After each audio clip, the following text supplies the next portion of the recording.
की तरफ। हालांकि 6-4 कांग्रेस भी थोड़ा थोड़ा बढ़ रही है, लेकिन 6-4 से आगे है बीजेपी। देखिए एक चीज़ मैं यहाँ पे कंफ्यूजन दूर कर दूं, जो लोग सोच रहे हैं कि पोस्टल बैलेट में केवल सरकारी कर्मचारियों का आना है, तो ऐसा नहीं है। पोस्टल बैलेट में दिव्यांगों के मतदान है, पोस्टल बैलेट में 80 से ज़्यादा उम्र वाले लोगों के मतदान है। तो इसलिए अभी वो भी निष्कर्ष हम लोग नहीं निकाल सकते कि राजस्थान में पोस्टल बैलेट में थोड़ी कांग्रेस पीछे चल रही है तो ओपीएस फेल हुआ है। नहीं बिल्कुल। पर कांग्रेस ने बड़ी बढ़त पोस्टल बैलेट, बिल्कुल शुरुआती पोस्टल बैलेट शुरुआती अभी 7 मिनट हुए हैं गिनती शुरू हुए, तेलंगाना में बड़ी बढ़त बनाई है 17-11। बिल्कुल, अगर वहाँ अगर अच्छा कर रहे हैं तो जाहिर सी बात है, जो संभावना भी व्यक्त की जा रही थी, तो अगर ऐसा, लेकिन हमें समय का इंतजार करना चाहिए। बीआरएस भी जो फाइट देगी, है ना। छत्तीसगढ़ में 11-7 कांग्रेस, तेलंगाना में 18-12 आगे निकल गई। निश्चित तौर पर मैं कह रहा हूं, अभी धीरे धीरे रिजल्ट जैसे जैसे सामने आएंगे, कांग्रेस चारों राज्यों में जीत की तरफ बढ़ रही है। मैं उसके कारण बता रहा हूं। राजस्थान चारों में तो नहीं दिख रहा अभी। सुनिए ना, आप राजस्थान की बात कर रहे थे, सचिन पायलट जी की।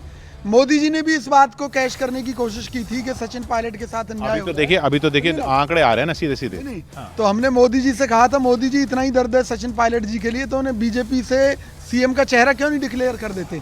तो जाहिर आपकी पार्टी का आदमी उसको बोले बीजेपी से सीएम का चेहरा डिक्लेयर कर दो। बात है, अगर मोदी जी के मन में उनके प्रति दर्द है तो कह दें कि भाई सचिन पायलट बीजेपी के मुख्यमंत्री होंगे। क्यों नहीं कहा उन्होंने? कैसे क्या दूसरे पार्टी के हिमंता जी को असम में बनाया कि नहीं बनाया? अरे पार्टी में लेने के बाद बनाया ना। किशोर जी, कांग्रेस ये कह रही है कि वसुंधरा जी को आगे क्यों नहीं किया। पिछला चुनाव जो कांग्रेस जीती है वो केवल वसुंधरा जी के कारण जीती है, क्योंकि लोगों ने वहाँ लोकल कहा था कि वसुंधरा तेरी खैर नहीं, मोदी तुझसे बैर नहीं। ये पूरा नारा था वहाँ के लोकल लोगों का। इस बार आप देख लेना राजस्थान में हो ना हो, क्योंकि कांग्रेस पिछला जब पूरी ताकत लगा, मतलब अगर कांग्रेस बीजेपी राजस्थान जीती है तो वसुंधरा जी मुख्यमंत्री नहीं बनेंगी। नहीं देखिए, ये तो पार्टी संगठन है, मुझसे इससे क्या मुझे करना है भाई, ये जो भी बने। लेकिन मैं बता रहा हूँ कि जो 99 सीटें लाई थी कांग्रेस पिछली बार, हो ना हो कि वो 66 पे आ जाए, ये कांग्रेस के लिए बड़ा सोचने वाली बात होगी।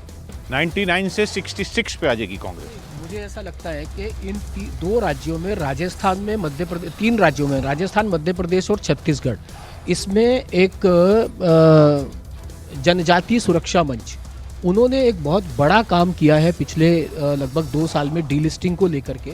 और कहीं ना कहीं अगर आदिवासी क्षेत्रों में, देखिए आदिवासी क्षेत्रों अगर छत्तीसगढ़ की बात करें, देखिए 3 अभी तक आदिवासी फैक्टर की 3 सीटें ऐसी हैं अभी तो जिनके रुझान आए, तीनों की तीनों कांग्रेस के पक्ष में जा रही अभी तक जो है।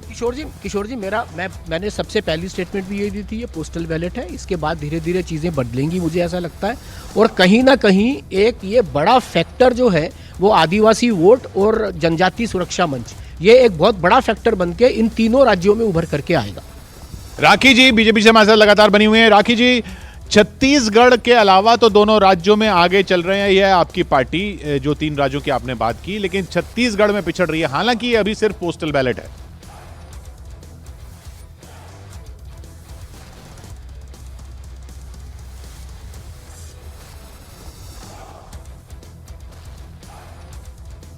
राखी जी माफ कीजिएगा, आपका ऑडियो हमारे तक नहीं पहुंच रहा है, मैं आपके पास फिर आने की कोशिश करूंगा। लेकिन फिलहाल अभी आंकड़ा यह है कि मध्य प्रदेश की 35 सीटों के रुझान आए हैं, 230 में से 25 सीटों के रुझान आए हैं, 199 में से राजस्थान में 15 पर बीजेपी आगे, 9 पर कांग्रेस प्लस आगे, अन्य पार्टियां 1 सीट पर आगे। मध्य प्रदेश में 35 में से 20 बीजेपी, 15 कांग्रेस।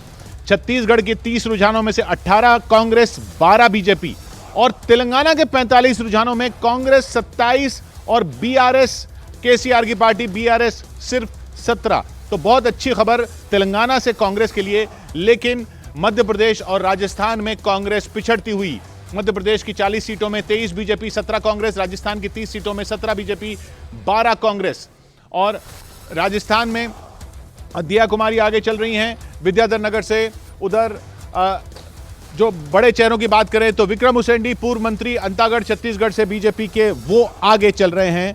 कांग्रेस के दीपक बैज पार्टी के प्रदेश अध्यक्ष और सांसद चित्रकूट से आगे चल रहे हैं, जैसा आप अपनी स्क्रीन पर देख रहे हैं। जयवर्धन सिंह दिग्विजय सिंह के बेटे राघवगढ़ से आगे चल रहे हैं, दिग्विजय सिंह के बेटे राघवगढ़ से आगे चल रहे हैं, वो कोई हैरानी की बात नहीं। उधर तेलंगाना में मोहम्मद अजरुद्दीन जुबली हिल्स सीट से आगे चल रहे हैं। प्रदीप, ये बहुत इंपॉर्टेंट है क्योंकि अगर जुबली हिल्स से मोहम्मद अजहरुद्दीन आगे चल रहे हैं तो फिर आप मान के और टी राजा सिंह भी पीछे चल रहे हैं गोशामहल से। वो एक्सपेक्टेड है, तो आप ये मान के चलिए कि मुस्लिम वोट जो है वो ज्यादातर कांग्रेस पार्टी की तरफ एन मास वोट किया है। पिछले बार यहाँ कांग्रेस को सिर्फ 4000 वोट आया था जुबली हिल्स में, और यदि अजहरुद्दीन लीड में है तो इसका मतलब है कि माइनॉरिटी वोट बिल्कुल कांग्रेस को मिला। 90,000 माइनॉरिटी वोट है जुबली हिल्स में। जी हाँ, उधर तेलंगाना से जो और खबरें आ रही हैं, सिरसिला से केटीआर ही आगे चल रहे हैं। केसीआर के बेटे केसीआर वो सिरसिला सीट से चुनाव लड़ रहे हैं, वो वहां से आगे चल रहे हैं, वो कोई हैरानी की बात नहीं। लेकिन जुबली हिल से मोहम्मद अजहरुद्दीन को उतारा था पूर्व क्रिकेटर मोहम्मद अजहरुद्दीन, वो पूर्व लोकसभा सांसद मोहम्मद अजहरुद्दीन कांग्रेस के जुबली हिल्स इलाके से आगे चल रहे हैं, जहां एमआईएम ने भी अपना कैंडिडेट खड़ा किया था, लेकिन उसके बावजूद जुबली हिल्स से मोहम्मद अजहरुद्दीन आगे। देखिए, कांग्रेस का जिस तरह से अभी तक आंकड़े नज़र आ रहे हैं तेलंगाना में, तो ये काफ़ी हद तक 2024 के लिए मुस्लिम वोटर्स को अगर देखा जाए तो इसका काफ़ी असर मुस्लिम वोटर्स पर नज़र आएगा, मुझे ऐसा लग रहा है अभी फ़िलहाल जो नज़र आ रहा है। तो ये कंसोलिडेशन वोटों का, मुस्लिम वोटों का तेलंगाना में हुआ है। राहुल गांधी की भारत जोड़ो यात्रा और ये सारी चीज़ें, हो सकता है उसका थोड़ा बहुत असर हो, तो 2024 में इसका असर कांग्रेस के मुस्लिम वोटर्स पर नज़र आएगा। राखी जी से फिर हमारा संपर्क जुड़ गया है। राखी जी, 3 राज्य जो आप कह रही थी उनमें छत्तीसगढ़ में पिछड़ रही है अभी बीजेपी, 34 के रुझान आए हैं, 20 पर कांग्रेस, 14 पर बीजेपी। देखिए, आगे चल के देखिएगा, जिस तरह से राजस्थान और एमपी में हम लोगों ने शुरुआत की है, वैसे ही छत्तीसगढ़ के अंदर भी बेटर रहेगा। और जैसे अभी बैलेट, जो पोस्टल बैलेट से उनकी बात हो रही थी, राजस्थान में भी ओपीएस का बहुत बड़े लेवल पर बात की गई, लेकिन जिस तरह से उन्होंने अपने ही ब्रांड एम्बेसडर राजकुमारी जैन को ये पूरे के पूरे जो बेनिफिट्स होने चाहिए ओपीएस के, वो नहीं दिए। तो एक एग्जाम्पल सेट किया राजस्थान सरकार ने कि सिर्फ और सिर्फ ओपीएस हम सिर्फ दिखावे के लिए कर रहे हैं। मैंने कहा कि क्रियान्वयन ग्राउंड पर कुछ होता नहीं है। अशोक गहलोत जी अनाउंसमेंट्स बहुत सारे करते हैं और वही हालत मध्य प्रदेश के अंदर भी होगी, और इसीलिए पोस्टल बैलेट्स के अंदर जो अधिकारी हैं, कर्मचारी हैं, उनका विश्वास जो है वो भारतीय जनता पार्टी पर है। और राजस्थान में तो ऐसी वित्तीय स्थिति है कि अगले महीने सैलरीज मिलेंगी कि नहीं मिलेगी अधिकारियों को, ये चिंता भी सता रही है। कांग्रेस पार्टी अगर वापस आई तो ये भी एक बड़ा कारण है जिसकी वजह से लोगों ने, जो अधिकारी हैं, उन्होंने कांग्रेस पार्टी के लिए वोट नहीं किया होगा। जी हाँ, उधर मध्य प्रदेश में 50 सीटों के रुझान अभी तक आए हैं, 28 पर बीजेपी, 22 पर कांग्रेस। दिग्विजय सिंह क्या बोल रहे हैं वो सुनिए। विधायकों की खरीद फरोख्त को लेकर कई आप लोगों ने भी सवाल उठाए हैं, हॉर्स ट्रेडिंग को लेकर किस तरह से देख रहे सिचुएशन को, कैसे आप लोग नजर बनाए हुए हैं, क्या कुछ आप लोगों की तैयारी है कि इस बार जो है वो ना हो जो पिछली बार हुआ था सरकार बनने के बाद? आप पूरा एहतियात बरत रहे हैं। क्या कांग्रेस विधायकों को कहा गया है जीत के बाद सीधे सर भोपाल आए? निश्चित सर्टिफिकेट के साथ।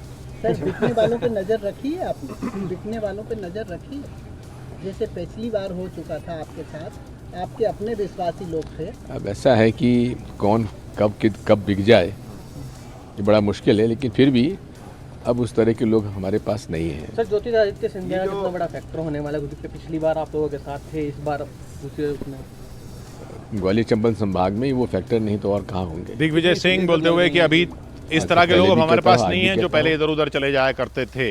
खैर, अभी तो पिछड़ ही रही है कांग्रेस और बहुत काफी अब फासला हो गया मध्य प्रदेश में। 51 सीटों में 30 पर बीजेपी आगे, 21 पर कांग्रेस। देखिए, दिग्विजय सिंह का ट्वीट भी इसी कॉन्टेक्स्ट के अंदर है कि वो अपने वर्कर्स को कह रहे हैं कि आखिरी तक बने रहो, ऐसा ना हो कि पोलिंग बूथ छूट जाए, क्योंकि अगर आप देखें कि सीट का फासला बढ़ते जा रहा है किशोर जी, और जहां जहां स्विंग सीट्स है उन स्विंग सीट्स पे कांग्रेस उसको कन्वर्ट नहीं कर पा रही मध्य प्रदेश में। जी हाँ युवराज जी, ये इस पूरे इसको देखते हुए छत्तीसगढ़ के अलावा तो बीजेपी के लिए अच्छी खबर लग रही है। देखिए, छत्तीसगढ़ में भी एक उसमें कैच ये है कि जो बस्तर पट्टी है वहाँ 12 सीटें हैं, और एक ट्रेंड देखा गया है कि बस्तर पट्टी में जो पार्टी आगे रहती है अमूमन सरकार और मुख्यमंत्री वही देती है। तो बस्तर सीट में मुझे जो खबर मिली कि बीजेपी आगे रहेगी।